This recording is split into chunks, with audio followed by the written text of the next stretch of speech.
오늘은 구원 시리즈 네 번째 시간입니다. 우리는 지난 시간 하나님에 대한 두려움이 얼마나 우리의 구원에 중요한지를 말씀을 살펴보았습니다. 많은 성도들은 하나님의 사랑의 하나님이라는 사실만을 기억을 합니다. 물론 하나님은 사랑의 하나님이십니다. 요한 사도가 말한 것처럼 하나님은 사랑이시라. 여러분, 하지만 동시에 하나님은 공의로우신 하나님이십니다. 불의를 참지 않는 하나님이세요. 불의에는 죄에 대해서는 반드시 그 대가를 치르게 하시는 하나님이시라는 거죠. 따라서 하나님께 사랑받는 자라 할지라도 죄의 문제를 해결하지 못한다면 지옥이란 형벌을 받을 수밖에 없는 겁니다. 여러분, 우리가 자신의 구원을 이루어가기 위해 중요한 자세는 어떤 자세일까요? 바로 두렵고 떨림으로 구원을 이루어가는 것입니다. 누구에 대해서 두렵고 떨리는 마음을 가져야 될까요? 바로 하나님에 대해서 두려운 마음, 떨리는 마음을 가지고 있어야 됩니다. 사랑하는 여러분, 하나님께 대한 두렵고 떨리는 마음을 늘 새롭게 하시기를 바랍니다. 구원은 단 한 번으로 완성되는 게 아닙니다. 구원은 계속해서 두렵고 떨리는 마음으로 하나님 나라에 이르는 그날까지 완성되어 가는 것임을 기억하시길 바랍니다. 자, 이제 오늘 본문은 우리가 너무나 잘 알고 있는 말씀이죠. 제가 설교를 참 많이 했던 본문이기도 한데 달란트 맡은 종의 비유에 대한 그런 말씀이죠. 예수님께서는 3명의 종들을 부르시고 그 종들에게 달란트가 주어졌음을 말씀하고 계십니다. 과연 이 세 종들은 누구를 말하는 것일까요? 세상 사람들일까요? 그 종들은 주인과의 상호관계가 있는 그런 종들이었습니다. 즉 기본적으로 하나님을 알던 크리스찬들을 말하는 거예요. 이 세 종이 바로 그런 크리스찬들에 대한 어떤 대표하는 그런 모습이라고 볼 수가 있다라는 거죠. 그런데 그 종들 각자는 주인 되신 하나님께로부터 한 사람도 빠짐없이 달란트를 받았습니다. 그리고 그 달란트를 가지고 이득을 남기라는 사명을 받게 되죠. 자, 그리고 19절을 보게 되면 오랜 후에 주인이 돌아와서 그들과 결산을 한다고 말씀하고 있습니다. 오랜 후에 주인이 돌아와서 결산을 하더라. 곧 각 사람에게 주어진 인생이라는 그 긴 시간 동안 달란트를 가지고 얼마나 많은 이득을 남겼는지를 나중에 결산할 때가 온다라는 거예요. 여러분, 우리 각자에게는 주인 되신 하나님께서 맡기신 달란트를 통해서 이루실 사명이 있습니다. 우리 각 사람에게는 다 사명이 있어요. 그런데 어떤 사람은 각자에게 맡겨진 그 달란트가 무엇인지를 잘 모르는 사람들이 있고 또 달란트를 어떻게 사용해야 될지도 잘 모르는 사람들이 분명히 있습니다. 하지만 확실한 사실은 어느 누구를 막론하고 모든 사람에게 달란트가 다 주어졌다라는 거죠. 재능에 따라서 달란트가 각자에게 다 주어진 겁니다.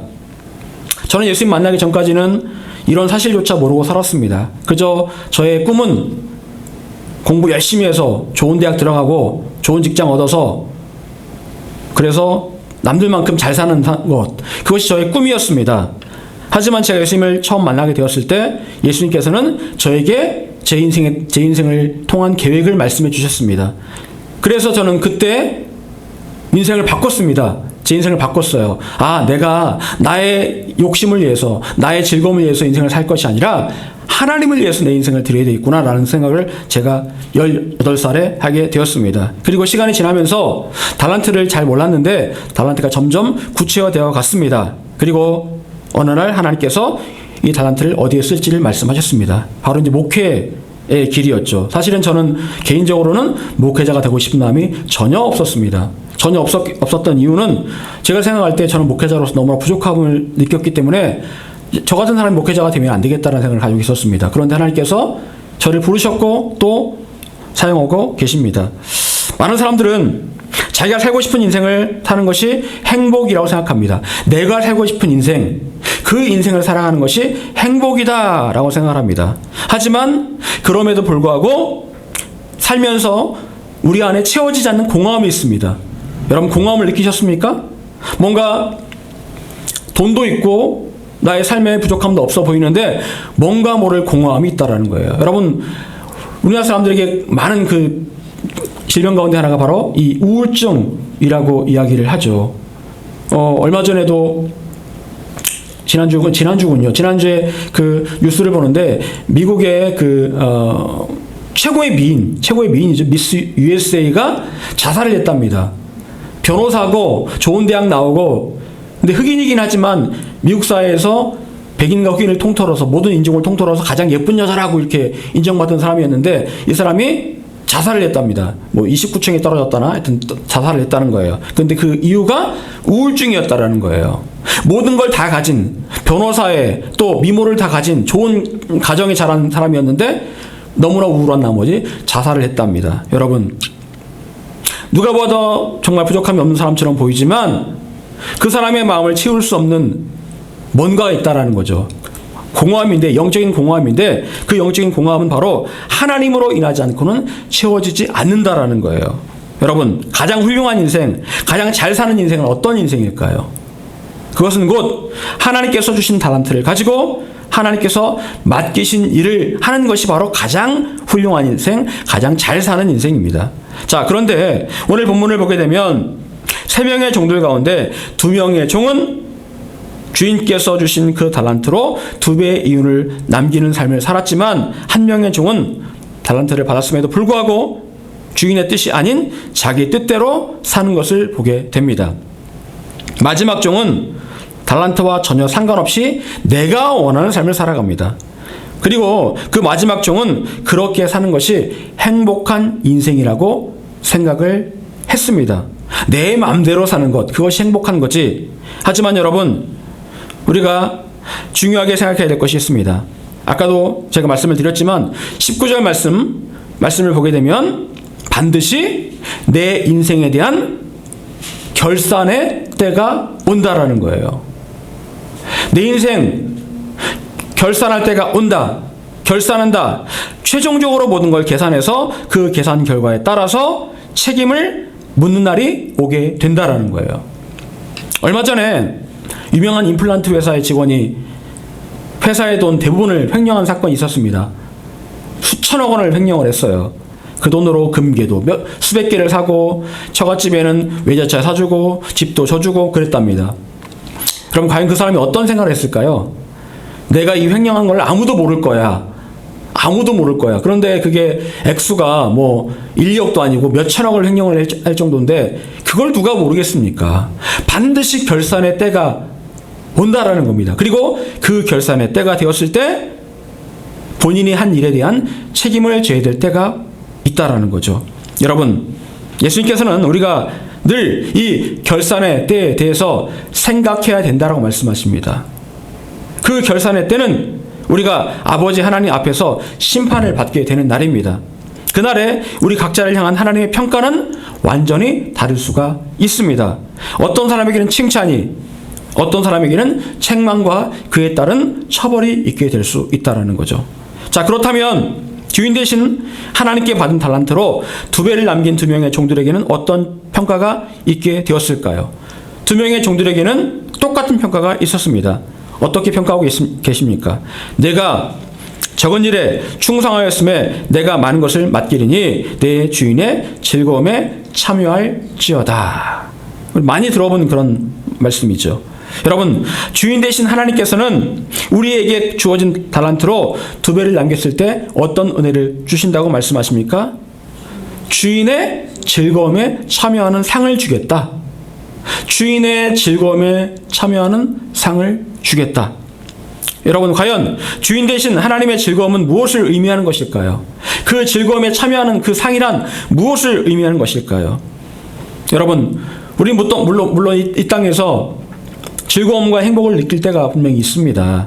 하지만 이 땅에서 누리는 즐거움과 행복은 유효기간이 있다는 거예요. 잠시 잠깐의 즐거움과 행복을 느낍니다. 여러분, 아무리 은혜를 많이 받아도 그때는 참 좋지만 시간이 지나면 그 은혜가 떨어지고 그러면 또 마음의 절망과 낙심이 올 때가 얼마나 많습니까? 여러분, 그런데 우리가 하나님의 즐거움을 영원히 누릴 곳이 있습니다. 어딜까요? 하나님의 나라 천국이겠죠. 하나님의 나라에서 누리게 될 그 즐거움은 감히 상상할 수 없을 만큼 좋을 것입니다.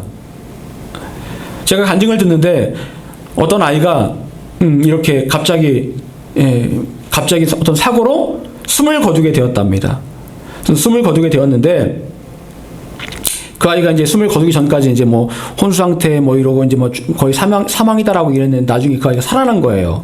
근데 그 아이가 이제 깨어나서 며칠 지나고 나서 정신 차리고 나서 얘기를 하는데 천국에 대해서 이야기를 하더라는 겁니다. 본인이 죽고 났을 때 천사가 와서 자기를 천국으로 데려갔다라는 거예요. 그런데 천국 왔는데 너무너무 좋은 곳이더라는 거예요. 너무너무 좋은 곳인데 그래서 여기 이제 사는구나 참 즐거웠는데 갑자기 예수님께서 말씀하시더라는 겁니다. 야, 너 이제 다시 돌아가야 된다. 그런 말씀하시더라는 거예요. 그래서 그 아이가 예수님 여기가 너무 좋은데 그냥 여기 살면 안 될까요? 그랬더니 예수님께서 아니다. 네가 해야 될 일이 있으니까 너는 돌아가야 된다. 그래가지고 그 아이가 다시 돌아왔다랍니다. 아이가 생각할 때도 너무너무 그 천국이 좋았다라는 거예요. 어른들이야 세상 세파에 찌들려서 천국 가면 너무너무 좋아서 진짜 가기 싫겠지만 애는 사실은 뭐 어린아이는 이 땅의 삶도 나쁘진 않잖아요. 모든 게 다 이렇게 채워져 있고 아직은 세상 세파에 찌들지 않았기 때문에 괜찮잖아요. 그런데도 그 아이가 천국이 너무너무 좋아가지고 이 땅에 다시 오고 싶은 마음이 없을 정도로 그렇게 좋은 곳이었답니다. 여러분, 그 하나님의 즐거움이 있는 그곳 바로 천국, 하나님의 나라를 말씀하고 있는 것이죠. 자, 그런데 세 번째 종은 어땠을까요? 세 번째 종은 주인에게 받은 달란트로 아무 일도 하지 않았습니다. 어떠한 시도조차 하지 않았습니다. 여러분, 그런데 세 번째 종이 아무 일도 시도하지 않았던 이유가 무엇이었을까요? 왜 아무 일도 하지 않았을까요? 이유가 뭘까요? 세 번째 종은 생각합니다. 어제와 같이 오늘도 태양이 떠오를 것이고 어제와 같이 오늘도 아무 일도 일어나지 않을 것이다. 어제와 같이 오늘도 주인은 오지 않을 것이다 라는 그런 아니란 마음이 그 마음 가운데 있었다라는 거예요. 그래서 주인의 맡기신 달란트를 그가 까맣게 잊어버린 채 그렇게 결산의 때가 올 것을 전혀 생각하지 않고 살아갔다라는 거죠. 세 번째 종은 매일매일 주인이 원하는 삶이 아니라 내가 원하는 삶을 살았다라는 거예요. 그러다가 주인이 왔을 때 세 번째 종은 당황할 수밖에 없었습니다. 첫 번째, 두 번째 종은 주인을 기다렸습니다. 왜? 열심히 살았기 때문에, 열심히 살아서 두 배를 남겼기 때문에 주인에게 보여드릴 게 있었습니다. 그러니까 주인을 기다렸겠죠. 하지만 세 번째 종은 주인이 오지 않기를 바랬을 겁니다. 왜? 아무것도 하지 않았기 때문에요. 여러분, 결국 이 세 번째 종의 운명은 어떻게 되었을까요? 우리 30절 말씀, 오늘 본문 30절 같이 읽어보겠습니다. 자, 시작. 이 위한 종을 바깥 어두운 데로 내쫓으라. 거기서 슬피 울며 이를 갈리라 한다. 아멘. 자, 여기 보니까 이 세 번째 종이 가게 된 곳은 어디였을까요? 바깥 어두운 곳. 바깥 어두운 곳. 그것은 어디를 말하는 것일까요? 지옥을 말하는 것입니다. 바깥에 어두운 곳. 지옥은 정말 깜깜하다고 그러죠. 깜깜하고 온갖 더러운 냄새가 가득한 곳이라고 합니다. 그런 곳이 지옥이라고 합니다. 사람들의 울부짖는 소리만 들린답니다. 근데 보니까 그 바깥 어두운 곳에 쫓겨가서 슬피 울게 될 것이다. 자, 그리고 이를 간다. 이를 간다는 것은 무슨 말이에요? 후회한다라는 거죠. 벅벅 이를 가면서 내가 그때 왜 그랬을까? 그런다라는 거예요. 슬피 울면서 지옥을 말하는 것이겠죠.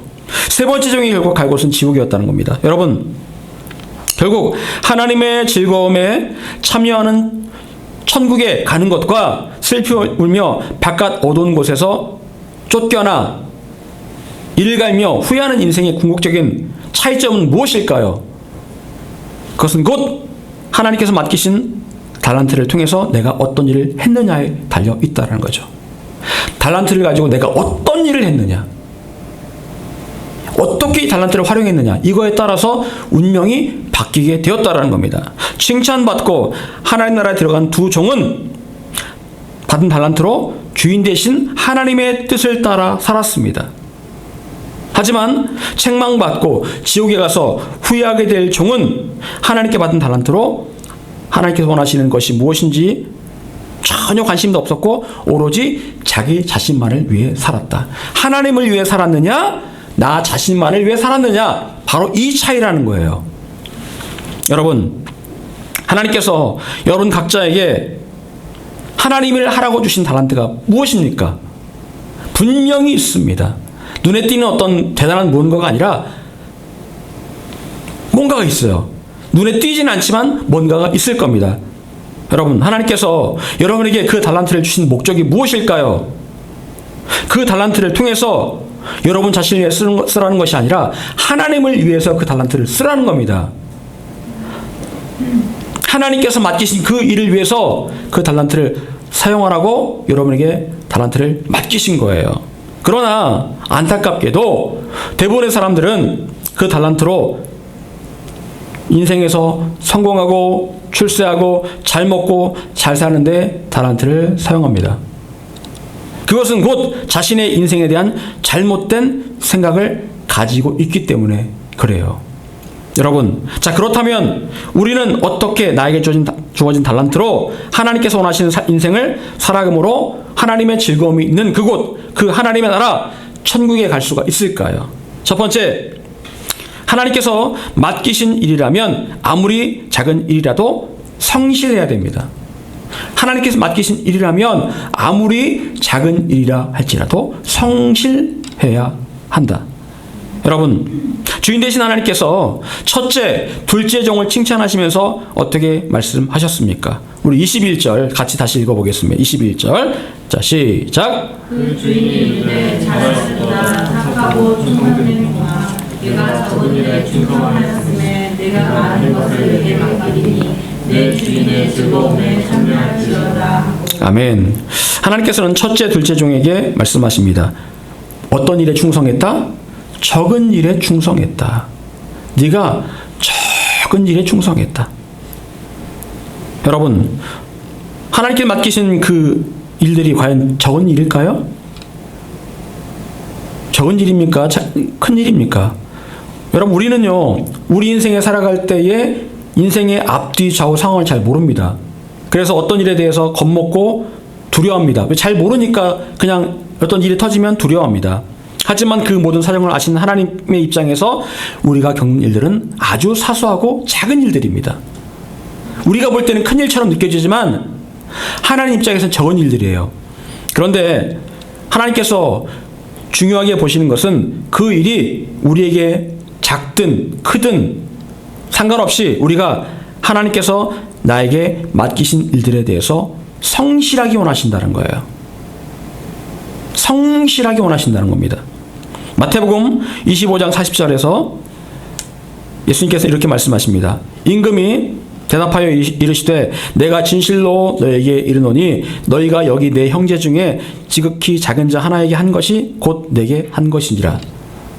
다음 주 다시 한번 이 말씀을 살펴보겠지만 여기 말씀을 보게 되면 지극히 작은 자 하나에게 한 것이 곧 내게 한 것이라. 예수님께서는 지극히 작은 자에 대해서 여러 번 말씀을 하십니다.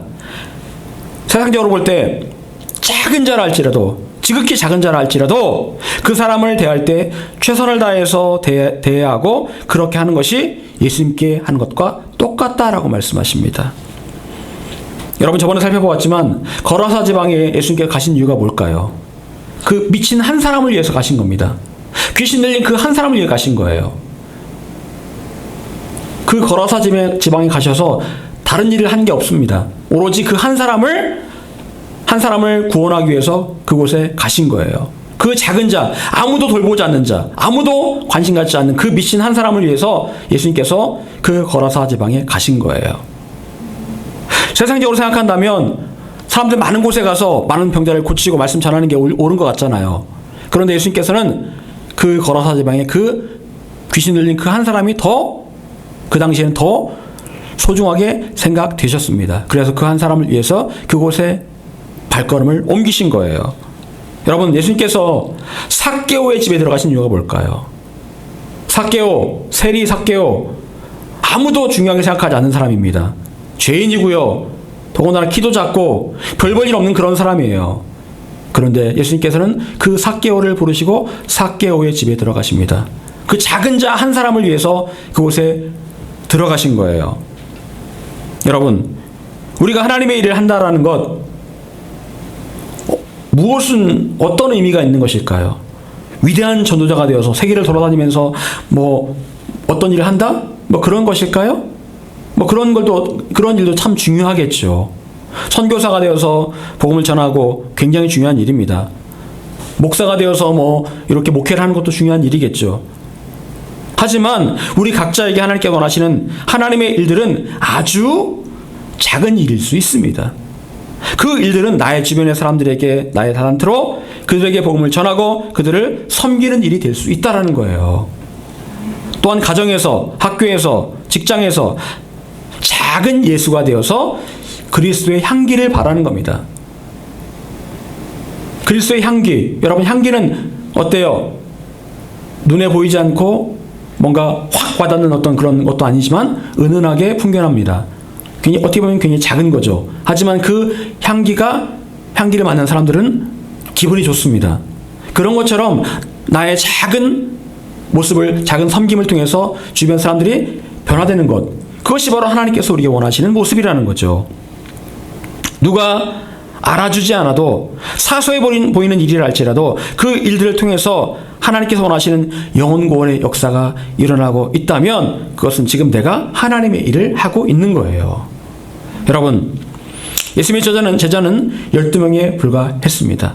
보잘것없는 사람들이었죠. 모두가 세리며 어부며 이런 사람들입니다. 여러분, 성경에는요 하나님께서 큰 일을 맡기신 사람들이 몇 명 나옵니다. 뭐 엘리야, 모세, 엘리사, 뭐 예레미야, 이사야 많이 있습니다. 자, 그렇다고 성경에 기록된 사람들만 하나님께서 맡기신 일들을 감당을 한 것일까요? 사실은 그 이름의 성경에 기록되지 않았지만 하나님께서 그 이름을 기억하시는 사람이 더 많을 수 있습니다. 여러분, 기도원의 300용사, 미디안을 격파했던 기도원의 300용사 이름 기억하십니까?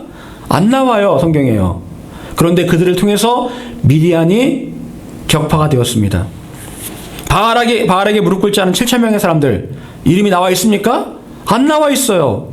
하지만 그들도 역시 하나님께 헌신했던 사람들이었고 하나님께서 기억하시는 사람들일 겁니다. 여러분, 누가 여러분을 주목하지 않으면 어떻습니까? 여러분이 하는 작은 일을 주목하지 않으면 어떻습니까? 하나님께 나를 보시면서 잘했다, 착하고 충성된 종이라고 말씀해 주시면 그것으로 족하지 않겠습니까? 지금 하나님께서 여러분이 맡기신 그 작은 일에 성실하시기 바랍니다. 누가 여러분 알아주지 않아도 괜찮습니다. 하나님께서 알아주시면 되는 거예요. 그러면 하나님께서 더 큰 일을 맡기실 것이고 하나님의 즐거움이 있는 천국에서 함께하는 사람으로 받아주실 것입니다. 두 번째로, 하나님의 명령을 들었다면 즉시로 순종해야 합니다. 하나님의 명령을 들었다면 즉시로 순종하는 종이 되어야 한다. 여러분, 세 번째 종에 대한 주인의 평가는 어땠습니까? 26절 오늘 본문 26절 같이 읽겠습니다. 자, 시작. 그 주인이 그가 이르되 아가고 개를 통하 나는 해치지 않는 데서 거두고 해치지 않는 데서 모는 줄로 내가 알았느냐. 아멘. 자, 여기 보니까 주인의 평가가 이렇습니다. 악하고 게으르다. 너는 악하고 게으르다. 여러분, 여기서 말씀하는 게으르다라는 말은 어떤 의미일까요? 게으르다. 이 말의 의미는요, 망설인다, 주저한다, 걱정한다라는 말이에요. 해야 될 일을 알고 있음에도 불구하고 망설이고 주저하고 걱정하면서 결국 그 일을 하는 겁니까? 안 하는 겁니까? 하지 않는 거예요. 속으로는 생각합니다. 할까 말까 망설이고 주저하긴 하지만 결국에는 아무것도 하지 않는 게 바로 게으름이라는 거예요. 여러분, 말씀이란 씨앗이 떨어졌음에도 불구하고 결실을 보지 못하는 이유가 뭘까요? 여러 가지 이유가 있다겠죠. 그런데 그 이유 가운데 하나가 바로 말씀으로 인해서 시련이 왔을 때에 망설이고 주저하다가 그 시련과 어려움을 이겨내지 못하기 때문에 말씀이란 씨앗이 열매를 맺지 못한다라고 말씀하고 있습니다. 말씀이 떨어졌어요. 시련이 왔습니다. 이건 예정된 이미 수순이죠. 그런데 그 상황에서 시련과 어려움을 이겨낼 상황에서 주저하고 망설이다가 그냥 포기해버린다라는 거예요. 그러면 아무것도 이룰 수가 없다라는 거죠. 여러분, 분명한 사실은 하나님께서 원하시는 그 일을 할 때에 반드시 어려움이 있다는 겁니다. 저번에도 말씀드렸지만 여러분, 장사를 하려면 어때요? 우리 2명의 종이 장사를 했다고 그랬죠. 장사해서 2배를 남겼다고 그랬죠. 장사를 하려면 어떻습니까? 아침 일찍 일어나야 돼요. 아침 일찍 일어나서 도매시장 가서 물건을 떼와야 됩니다. 2시나 3시에 일어나가지고 좋은 물건을 가져와야 돼요. 그리고 장사를 하려면 간슬개는 집에 넣어놓고 와야 돼요. 어떤 사람은, 어떤 손님은 굉장히 까탈스럽게 오는 손님도 있을 테고 그럴 겁니다. 그런 사람 앞에 화내고 막 같이 그러면은 장사 못 해 먹겠죠? 그러니까 참아야 되는 겁니다. 견뎌야 되는 거예요. 그래야 하나 더 팔 수 있는 거예요. 부지런해야 되고 또 자존심도 내려놔야 되고 이게 바로 장사거든요. 그렇게 할 때 2배를 남길 수가 있는 거예요. 장사가 절대로 쉬운 일이 아니라고 했습니다. 여러분, 그런데요, 그 어려움이 있을 때에 그 어려움을 이겨내지 못하고 그냥 망설이고 걱정하고 주저하고 있으면 결국 아무것도 하지 못한다라는 거죠. 그게 바로 게으른 겁니다. 그게 바로 게으른 거예요. 잠언 26장 15절은 이렇게 말씀하고 있습니다. 게으른 자는 그 손을 그릇에 넣고도 입으로 올리기를 괴로워하느니라. 밥그릇에 손을 넣습니다. 맛있는 고기가 있어요. 근데 이걸 막 들어서 올려서 내 입으로 집어넣는 게 너무 귀찮은 거예요, 이게. 아유, 귀찮아. 그래가지고 그거를 그냥 차라리 안 먹고 말지. 그럼 옛날에 로마 사람들이 다 누워서 이렇게 옆으로 비스듬히 누워서 음식 먹은 거 아십니까? 예. 옆으로 비스듬히 누워가지고 이렇게 하인들이 음식 갖다 주면 먹었다는 거 아닙니까? 사람들이요. 참 게을러요, 사람들이요. 일어서서 앉아서 먹으면 좋을 텐데. 여러분, 그런데 그게 그들에게는 그 어떤 귀족의 어떤 나는 귀족이야 이런 걸 할 때 옆으로 누워서 먹으면 귀족이고 앉아서 먹으면 뭐 어떤 천민이고 뭐 보통 평민이고 이렇게 봤다라는 거예요.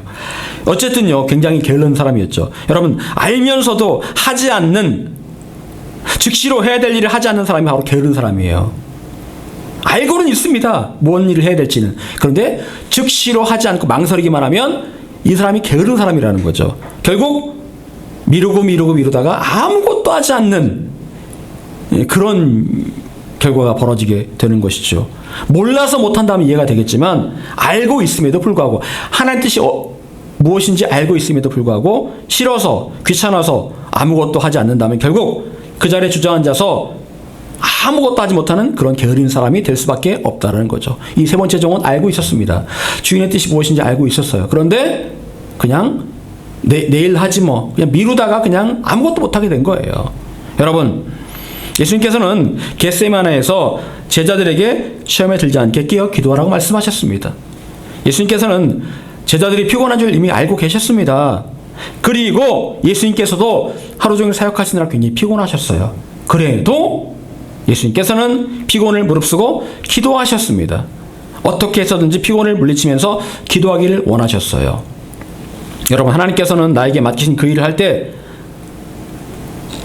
왜 내가 내 마음에 피곤함이 없고 내 육신에 피곤함이 없겠습니까? 당연히 그럴 수 있습니다. 기도하라고 말씀하셨는데 당연히 기도하려고 하면 피곤하고 졸립고 그럴 수 있습니다. 사랑하라, 용서해라고 말씀하셨는데 왜 그게 쉽겠습니까? 어렵지요. 내 마음에 어떤 그런 마음들을, 사랑하고 싶지 않은 마음, 용서하고 싶지 않은 마음들을 돌파하면서 이겨내야 되는데 얼마나 쉽지 않겠습니까? 그래도 당장 결단하면서 행동하는 것이 하나님께서 가장 기뻐하시는 순종이고, 그렇게 할 때 역사가 일어나게 되어 있습니다. 망설이면 안 됩니다, 여러분. 여러분, 당장 하지 않으려는 마음을 이겨내고 해야 할 일이 있다면 지금 당장 하시기 바랍니다. 하나님께 말씀하신 것들이 있다면 당장 행하세요. 그러면 할 수 있습니다. 하지만 하루 이틀 미루고 망설이면 못합니다. 게으른 자가 되고 결국 하나님께 책망받는 자가 될 수밖에 없다라는 거예요. 게으름의 결과는 바깥 어두운 곳에 쫓겨가서 슬프며 일을 가는 그런 사람이 될 수밖에 없다라는 거죠. 사랑하는 여러분, 우리 모두는 하나님께 달란트를 받은 종들입니다. 여러분에게 주어진 달란트는 무엇입니까? 달란트가 다 있습니다. 그 달란트는 하나님께서 여러분의 인생에서 맡기신 일을 하라고 주신 거예요. 여러분 자신을 위해 쓰라고 주신 달란트가 아니라 하나님을 위해 쓰라고 주신 달란트입니다. 그 달란트로 하나님의 일을 하는 것이 바로 다른 말로 사명입니다. 그게 바로 사명이에요. 그 일은 작은 일처럼 보일 수 있습니다. 하나님께 보실 때요. 하지만 사소해 보이는 일이라 할지라도, 아무도 알아주지 않고 주목하지 않는 일이라 할지라도 하나님께서 보고 계시고 하나님께서 인정해 주신다면 그것으로 족합니다. 또한 우리는 게으르지 않아야 합니다. 내가 하고 싶지 않은 일이라 할지라도 하나님의 뜻이라면 망설이지 않고 결단하면서 순종할 수 있어야 합니다. 언제나 내가 하고 싶은 일만 할 수는 없습니다. 그게 하나님 원하시는 게 아니에요. 내가 하고 싶은 일만 하는 게 아니라 하나님께서 말씀하시는 그 일을 할 수 있어야 되는 거예요. 바라기는 저와 여러분 모두가 각자의 달란트로 하나님께서 맡기신 일들을 잘 감당함으로 하나님의 즐거움이 있는 하나님의 나라에 당당하게 들어갈 수 있게 되시기를 간절히 축원합니다.